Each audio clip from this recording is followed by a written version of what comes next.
You're listening to Lucid Cafe. I'm your host, Wendy Halley.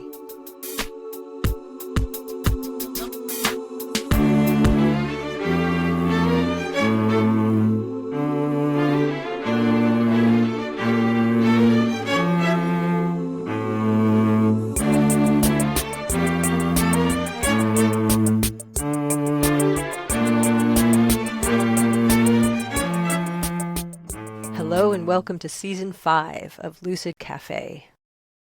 It's great to be back. It feels like it's been only a few weeks and several years since I was behind the mic talking with you. I didn't think it was possible for time to get any weirder, but somehow it has, at least for me. Well, we're starting this season out with a bang. I was fortunate enough to have an incredible conversation with Amikaeyla Gaston. She's an amazing human being with a powerful story. She's the founder and executive director for the International Cultural Arts and Healing Sciences Institute and president of the board of directors for World Trust Educational Services. Amikaeyla is a cultural arts ambassador for the State Department as well as a highly sought-after performer and public speaker. She travels worldwide doing expansive and healing work with political refugees, war survivors, and jeopardized populations. Proclaimed as one of the purest contemporary voices by National Public Radio, Powerhouse Amikaeyla is a force for change. So we faced all kinds of obstacles trying to record this conversation, but I'm so glad we were able to make it happen. You're in for a treat. Earlier this year, her publicist sent me an email asking if I'd be up for having Amikaeyla on this show. The brief bio mentioned that she's a musician who uses music to help heal and build bridges between cultures. It sounded great to me, so I was all in. And what I'm trying to say is I didn't know anything about her or her work. Usually my guests are promoting a book, so I know a bit about them and where the conversation will go. But that wasn't the case this time. So please don't tell my college journalism instructors this, but I didn't do any investigating before our interview. I didn't Google her. I went into our conversation totally blind. But man, I wish you could see my face as she shared her story. Her story was shocking, heartbreaking, and powerfully inspirational. I hope you enjoy my conversation with Amikaeyla Gaston as much as I did. Ami, thank you so much for joining me. Thank you so much for having me. Honestly, it's been exciting to look for. I've been looking forward to talking to you for a little while, so I'm very excited to be here. That's great to hear. I've been excited to talk to you too. And the listener does not know, my one listener does not know that we have been trying to do this. This is like the 18th time we've tried to connect. I know. It's 18th the charm. I know, man. All right, so let's have this conversation and hope that we can get through the whole thing without any kind of technical issues. Right, saws or thunderstorms or right. All right. So I don't know much about you. You are a musician, correct? I am a singer-songwriter and also a percussionist, and I play the piano, dabble in flute, viola, dulcimer, like all kinds of craziness, but I love music, all types of music. So is that how you make your living, is as a musician? Somewhat. I am the founder of the International Cultural Arts and Healing Sciences Institute, and I'm also a cultural arts ambassador for the U.S. State Department. And I am also the executive director for World Trust Educational Services.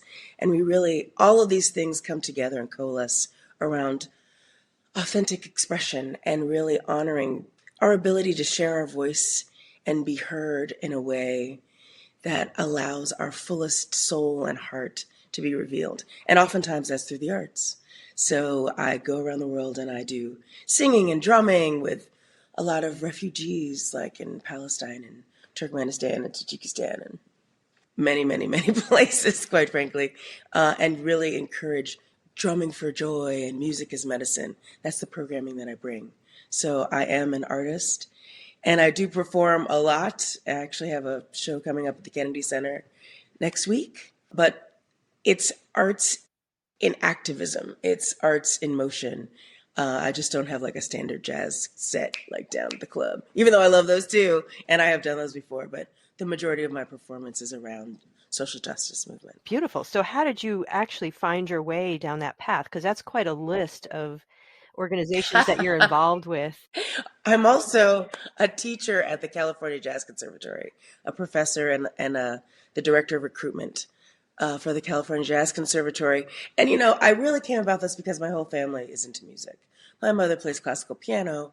My father plays drums and bass and all kinds of things. My brother's also a drummer.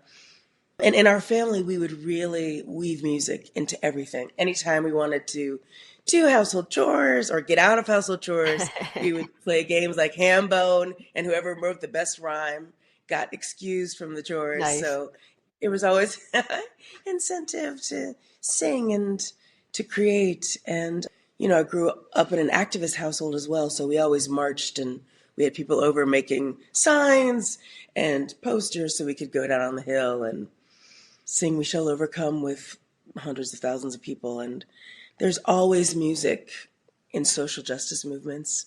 Otherwise, what kind of a march do you have unless somebody's shouting a chant or singing a song? I'm also a child of the 60s, and so that was woven into the fabric of everything. It was just baked in. You sang for justice, Revolution.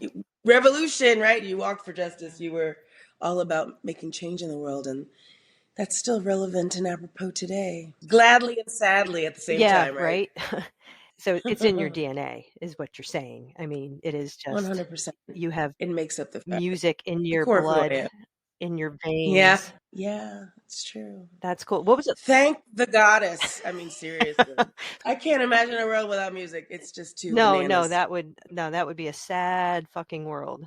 Can you imagine? No, I No can't imagine. way. No, because music is medicine. And like all types of music, like to me, the wind is music. Bird singing is music. Like it doesn't have to be like notes and, verse, chorus, ending. Everything that makes sound is exquisite and is part of the way that our cells vibrate. Vibrational, energetic medicine is 100% real. Our bodies are made up of water. Water is all about vibration. Vibration is a type of sound. You could sound through vibration. So it all weaves together. It's not rocket science, really. No, it's not. And you think about the impact that music has on you. I'm always shocked if I meet someone who says, I never was really into music. And I'm like, what? How does that work? It's rare. Right. It's rare, but But I've heard that yeah. too. And it almost is kind of like I don't even know how to connect anymore, right? Like I'm like, well, maybe I could give you a playlist and you could try again. Like maybe you haven't been exposed to the right stuff, but it's hard to imagine another form of connectivity.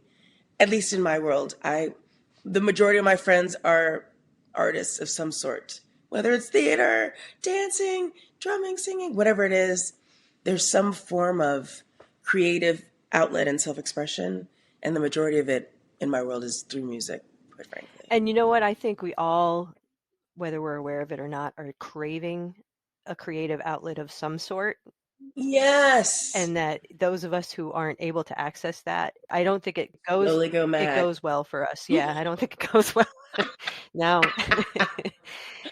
I mean, honestly, when they say that music soothes the savage beast, I think that's real on so many levels. And anytime you want to, starting from infancy, self-soothe, babies hum, children even cry in a certain kind of musical timbre. Like there's something about sound that makes it an interesting journey if there is no sound. So I have a lot of cousins who are deaf, and they still operate from a vibrational place. They Absolutely, yeah. bang, there's a way that they hear music through vibration of deep bass and drums in a speaker. There's still connectivity to some vibrational element. And I think without vibration, we are not living organic beings. It's just like the deal. So, however you choose to access it, be it through actual melody and pitch and tone, or if you just really get off banging the drum, any way you do it, there's a way that is so id and primal when we connect to sound, that it heals us in ways we don't even know. I mean, to me, it's like gravity and air. You might not see it, but you know it's there and you need it. And so Yeah, maybe that's part of it's good to pay the attention. part of the Yeah, issue is that we operate on that level and it's so inherent to who we are that we don't even realize that we operate on that level. And then so when true. it's missing, but when we connect to it, it's powerful, right? Totally.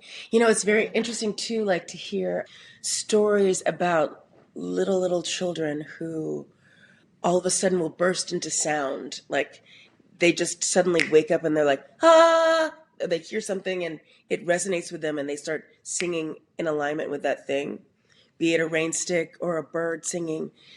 Little infants are way more in tune to sound even before they can see or speak. They're they're babbling, they're learning their world through sound. And so I'm not sure why we try and unlearn that. Like either it's not considered sexy or sophisticated to always be humming or making a sound or singing.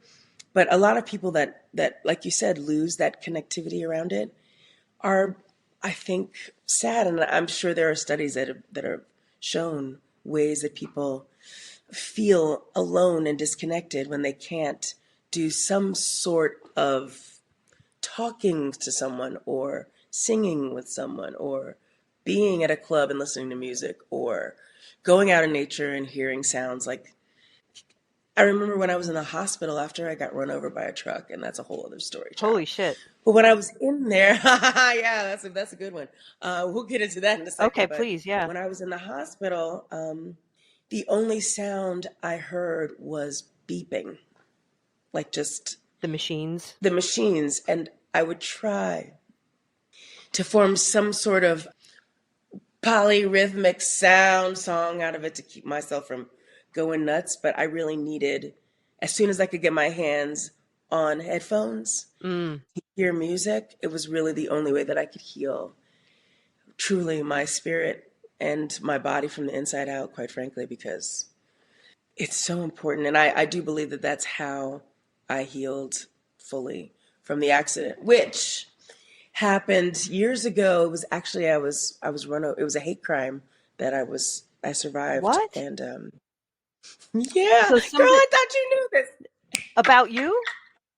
No, I did Yes. not know that about you. Okay, Okay. so yeah, let me tell you, the full thing is on my TED Talk called Dare to be Dauntless. So check out all the full details there. And you have a But TED for Talk. real, Okay. So I told you I didn't know much about you. I love you. That's so great, actually. Yay. It's good. It's starting from I fresh live under a scratch. rock, Ami.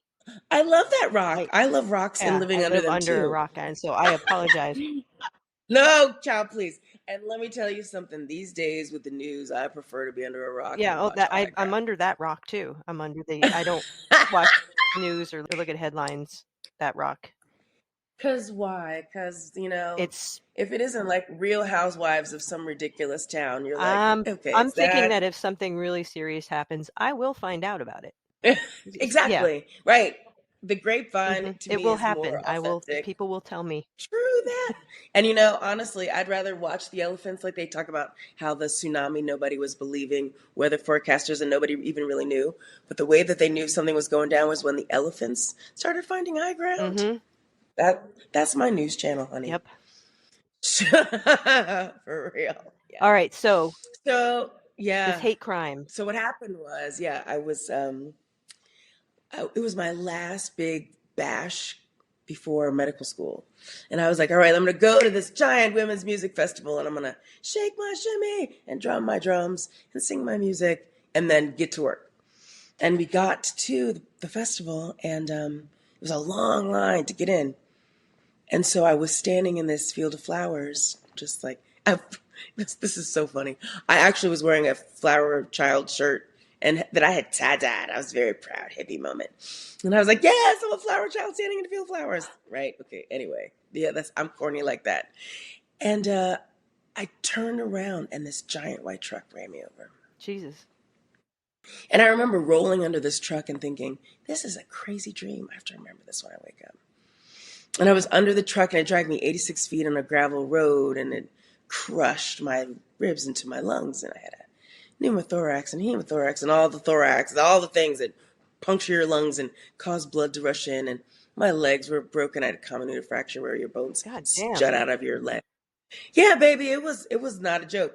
And I actually died when I was under the truck and had the whole near death experience where you go towards the light that they describe and I'd love to hear about that all if the you don't things. mind. Yeah, Yeah. totally, man. That's actually the best part in my mind. What happened was I remember being under the truck. I got lodged between the wheel and the exhaust, and like my flesh was cooking, cooking, cooking. But the truck couldn't move, and nor could I. And I remember God. lying under this truck, and I saw these three sparkling orbs start to pull this like luminescent gauze off my body.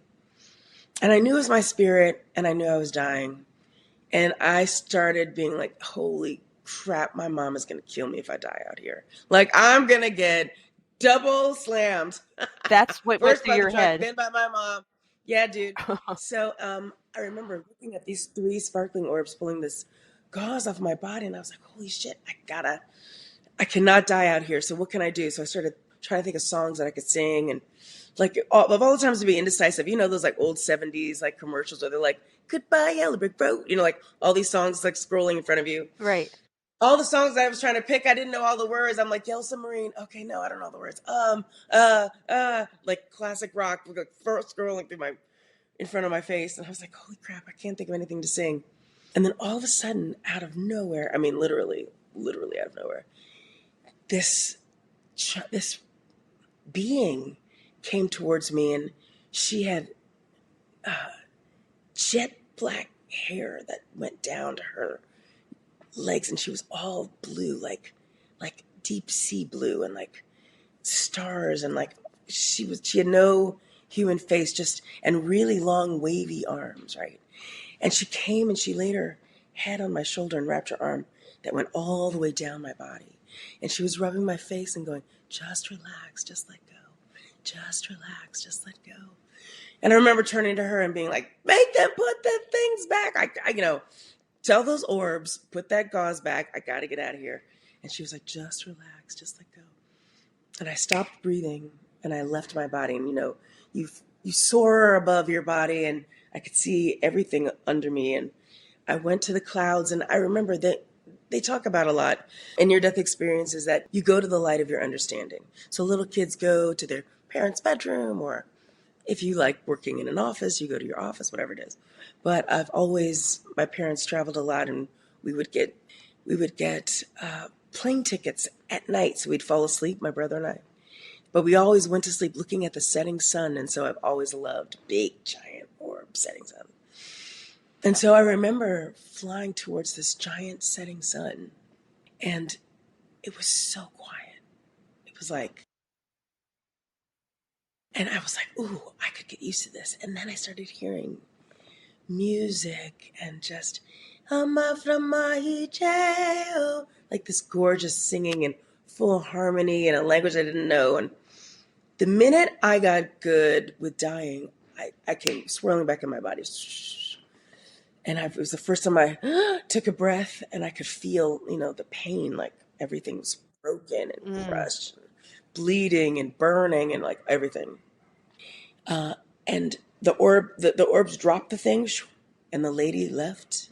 And she felt like all of your grandmothers mushed together, like all of the energies that is maternal and grandmother and great grandmother, just like this beautiful, in the tradition that I study called Lukumi, it's like the energy of Yemaya, which is the ocean, like the deepest part of the ocean. And I remember feeling like, wow, this is it. I'm back. And I was so excited, like, I'm not dead. And my face was grinning like this when three women, teeny tiny women, with five guys in the truck, lifted the truck up. Talk about adrenaline. Lifted the truck up and dragged me out from underneath the truck. Jesus. Yeah, honey. And I was grimacing, and I was smiling, but they thought I was grimacing. And they kept saying, say your name. And I had to like start telling jokes. Like, did you hear the one about, oh, I was trying to cross the street? Like all of these different things. So they'd laugh. So then I could focus on breathing, because I could only, I had no lung capacity Oh man. because everything was crushed and my chest cavity was filled with blood. And so one woman, this is before cell phones, ran to a payphone and called the police. One police officer came. I literally heard him say, "Don't worry, boys, one less N-word dyke in the world is fine with me," and let him go. And they drove away. No. Oh, totally. And then he drove away. He didn't call an ambulance or anything. So then that same woman marathon sprinted another 5 miles back to the payphone. Because remember, now we're out in the woods for this big giant festival now. And called an ambulance. And I could hear the ambulance getting lost in the woods. Like they get close, then they get far, then they get close, then they get far. Finally, they came, they got me, they choppered me to this giant burn hospital where they were going to have to do, like, over 70% of my lower body was burned by the exhaust from it cooking my flesh. I know, honey child. And what's deep is I was in between two other rooms in the hospital these women were also victims of hate crime. These men had run them over for the reggae sunsplash the weekend before. So this was a killing spree that was happening Jesus Christ. with African American women in Hart, Michigan. And I heard them flatline next to me. So out of the three of us, I was the only one that survived. And I was in the hospital for many, many, many months, many, many, many months. And over several years, it took me to be able to. And every day they would come in and they would say, "We're going to have to amputate your legs today." And I was like, and I could only move these two fingers, so I would sign language, not today, maybe tomorrow. But no one could speak sign language in the hospital. So pitiful. So I asked for pen and paper, and I would write, maybe tomorrow, not today. And finally, You were on a ventilator, so everything you was couldn't plugged in. talk, Yeah, or there was no yeah. talking at Okay. all. Like they had to drain my lungs. I had tubes down my throat, in my nose, everywhere, right? Okay.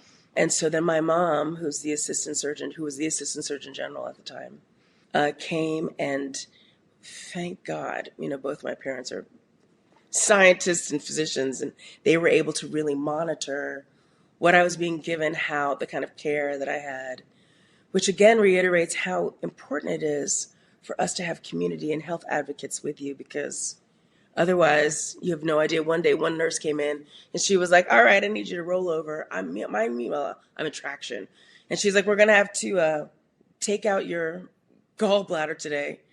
And my father woke up and he was like, "Let me see that chart." And it was the wrong room in the wrong bed. Oh, no. Honestly, and I was like, what is happening? The It shit was a shit show. show.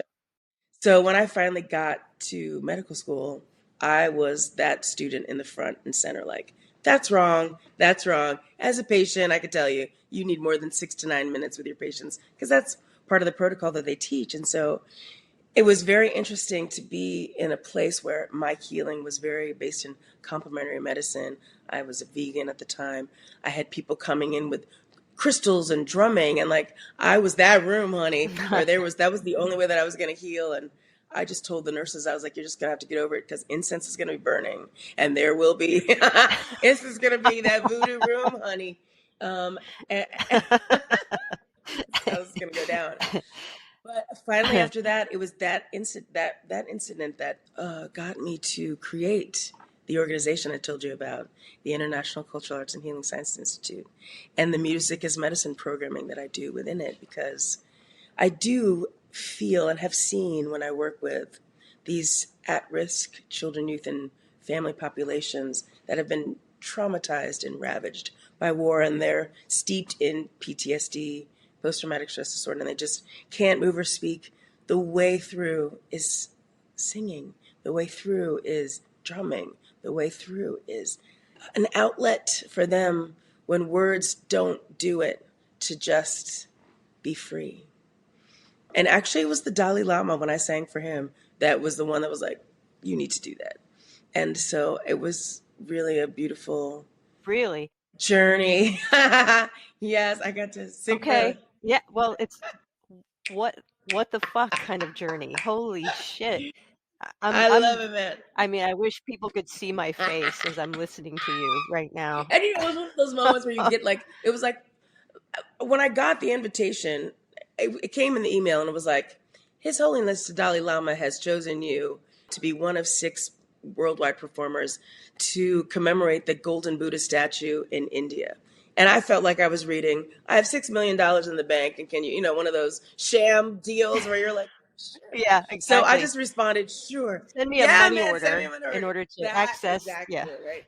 So I just responded one word. I was like, sure, SURE, like, whatever, dude. And in like 2 weeks, and I responded at work. At my job came this beautiful package, henna, smelled like incense, and just like it was crazy. I was like, oh my God, what? it's for real. What the fuck? Right. So I ran home. I was like, Mommy, you got to open this with me because I don't know if this is what's up. So we opened it together, and it was from the head Rinpoche, from His Holiness the Dalai Lama. I was like, what? This is real. I'm going.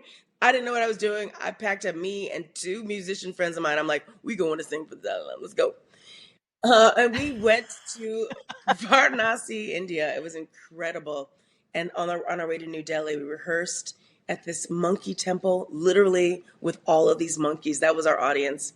The head monkey came down and like stole an egg and was like, "What is this?" Shaking. But they would sit and listen to us play music. So here are the animals sitting and listening to us.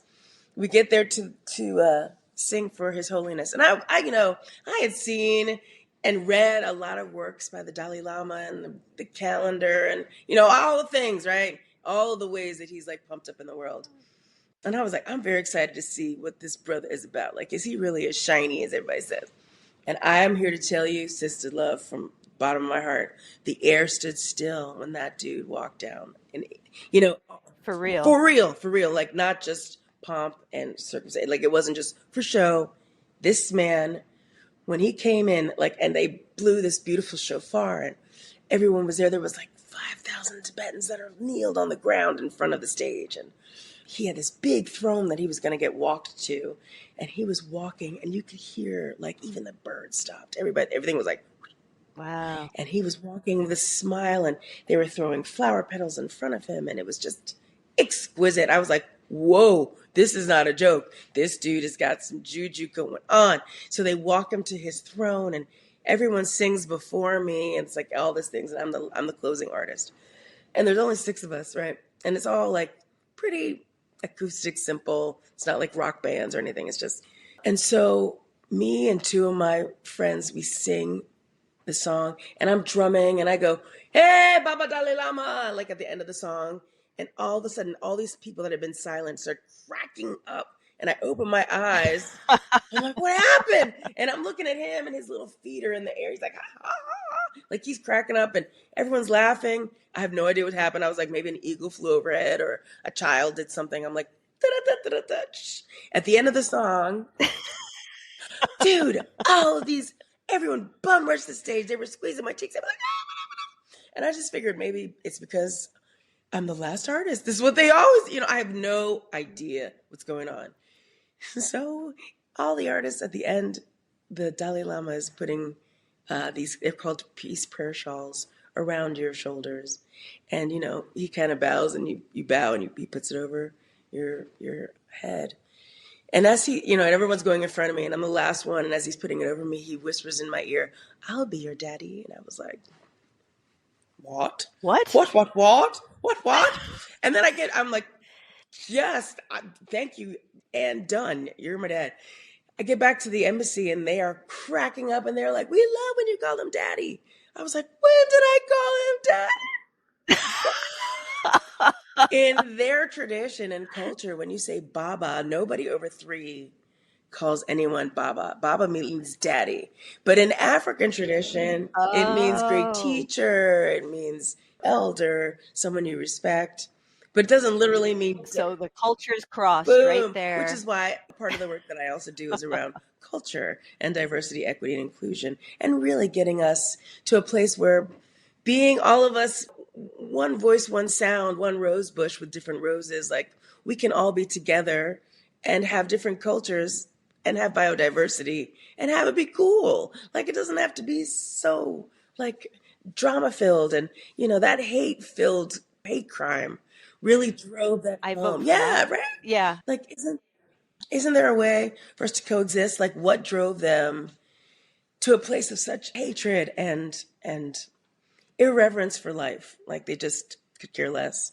That it was fun to go do that. And I think there are many different layers and things to tease out. Like, how does our society, Yeah, no, it's right? complex. How does Yeah. our society really honor death and killing and divisiveness as opposed to harmony, peace, and togetherness? Why is that? What does that conversation look like? What is that about? What is the financial gain, right? Because there's always follow the dollars to keep us divided and unhappy. And there's really, it's very formulaic, right? Like it doesn't come out of nowhere. There's a reason why we're pitted against one another because there are ways to sell us stuff to keep us feeling better than. So it's always a winner versus a loser. That kind of, Mm. biased dyad thinking. There's one winner versus loser. It's It seems to be, for me, and I say this in other shows, so I apologize for repeating myself once again, but it seems to me really based in colonial mind absolutely. that Girl, say it in every single show because if you don't repeat it, people don't understand the depth and profundity of how real that is. It has to be said over and over again. It is the colonized mind. But go ahead. What were you going to say? Sorry. no, I was just going to say indigenous mind is about relationship. There's no room for division in that cultural That's right. worldview. I mean, it's not that all indigenous people don't have divisiveness. I mean, that there's that exists in the world and historically, but I'm just saying as a cultural worldview, colonial mind is that sense of ownership that separates people, Based in that dominion consumerism, over. based in Mhm, power and privilege, based in mhm, over than, right? Absolutely. yeah, I have more than you, haha. That's really the name of the game, right? As opposed to we all have, it's me versus you. yeah, And it doesn't have to be versus. And it's very interesting to see, like a lot of the work that I do with this organization, World Trust. I do a lot of learning labs and facilitated conversations where we really have to create this safe space and brave space to have a dialogue around addressing unconscious bias and how to talk about power and privilege. And on the one hand, everybody can really get with, yeah, bias is bad, it's not really good. But when you start teasing out letting go of power and privilege, it gets really scary for people because the beginning of our lives is all about the race to get the most, to have the most, to be the best, to be the one, this kind of apex predator mindset that, right. of course, causes cognitive dissonance around sharing Mm, and being in an all one space. So I do a lot of talks around a concept I call being beyond. And it's one of those things where if we could get beyond the ists and isms that keep us packaged, and that was one of the things that I learned when I was also out of body. The skin bag that we have, mine versus yours, is just that. It is this thin layer of melanin content. That's it. I got a little bit more than you. It's just a genetic makeup thing when it's stripped out and we're all just protons, electrons, and neutrons. right. And I'm flying through the sky and I can feel the molecular air go through me. In that other place that you Yes, went to, exactly. right? There's no gender, there's no Break it skin down. color. That's it. And yet there's an existence. There's a beingness. And so if we could access the freedom of beingness and being beyond these body wrapper divisions that people have set up to keep us constantly dissatisfied, even within our own, homogenous culture. Like if I only hung out with my kind of folk, there would still be divisiveness. It would be around ableism, bodyism, all more isms start getting up. It isn't just racism, honey. Like there's just layers of stuff where people are taught to be schadenfreude, pokey pokey, like, better than you. Why? When we see the wrath of bullying, when we see the wrath of othering, when we see how it is killing our planet, literally killing us as a community, literally, Yep. what will it take for us to decide once and for all that barrier mindset is really going to be our demise? It's not going to be another ice age or a tsunami. Or maybe it is. Maybe Mother Earth is like, you know what? I'm just gonna take y'all out. Well, I've been wondering, yeah, who knows what it's going to take. Right?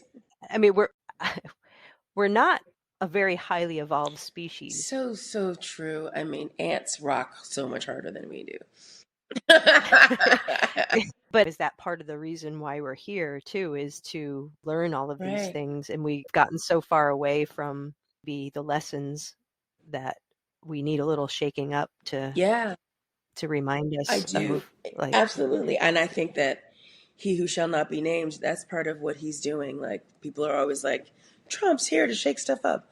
But I think the shakeup is in such a larger sense than what people thought was going to happen. It really uncovered the true level of hatred that still exists in this country and worldwide. mm, right. I had a visionary experience in 2008 that said we were going to be coming up on a time where I referred to it as the chaos, Yes.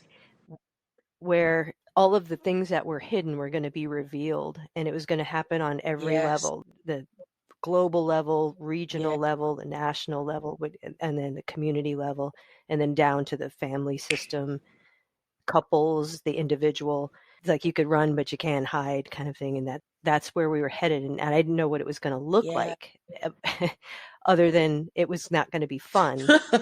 And so we're Yeah. Chaos we're in the theory is throes of not this. really fun. No, it's not super fun. But here we are. Yeah.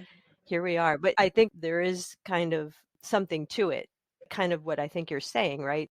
That these sort of tricksterish characters and these experiences that we're having are forcing Yeah. us to look at things in a more true sense, but we're so collectively full of bullshit that it's hard Yes. to I mean, kind of see. listen, and I think we have to add into the pot COVID the way that people, like families divided around vaccinations when we've all had vaccines for so long. Like, it's this collective hive mind that is still pitting us versus them.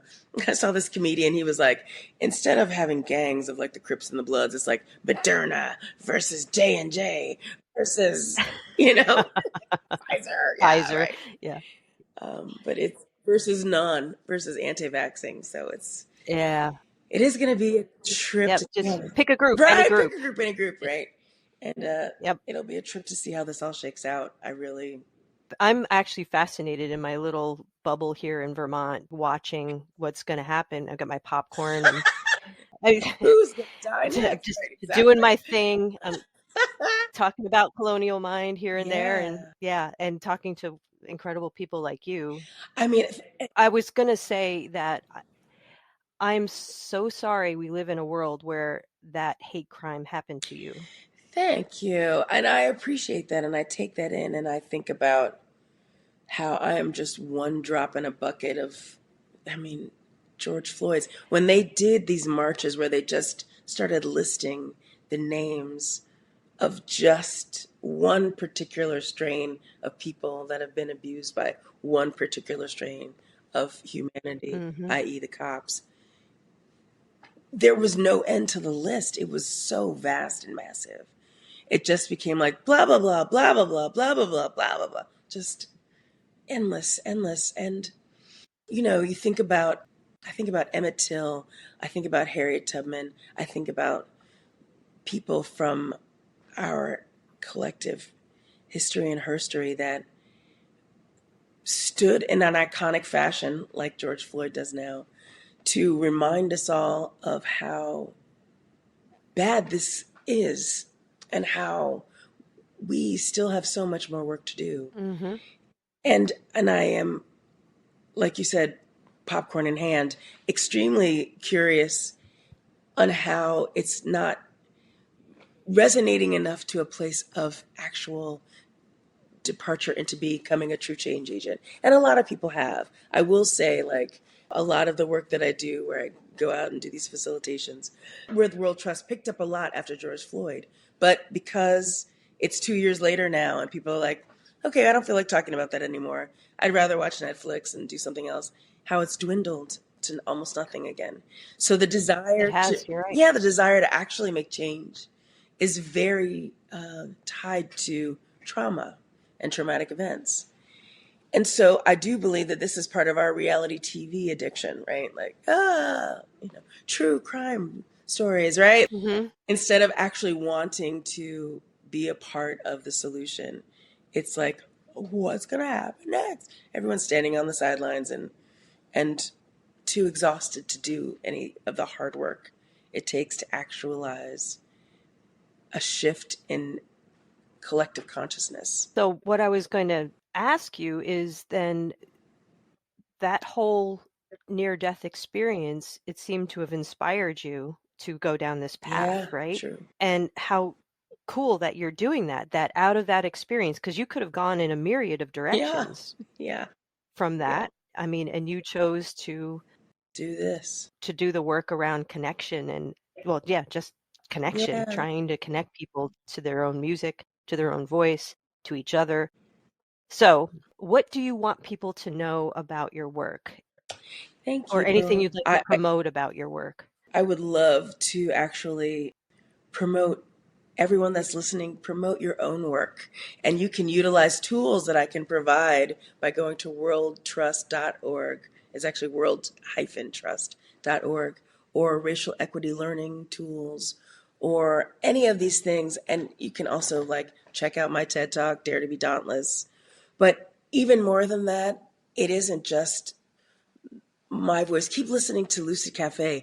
Keep listening to people who are trying to be the mouthpiece for nuanced thought leaders to shift to the next level of being, I don't want to say abolitionist, but being on the front lines for growth and expansion and radical imagination.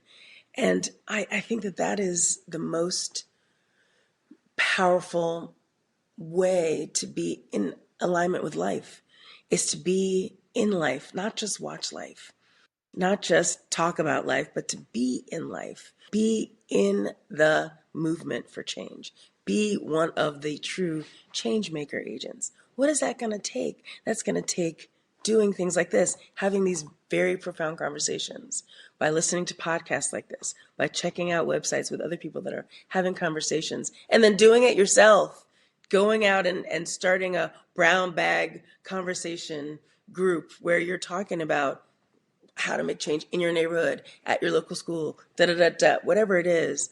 But not being afraid. There's so much conversation around. Oh, everyone's getting, it's cancel culture and self silencing, and nobody's going to do anything because we're too afraid to get in trouble with the Me Too movement and this, that, and the other thing.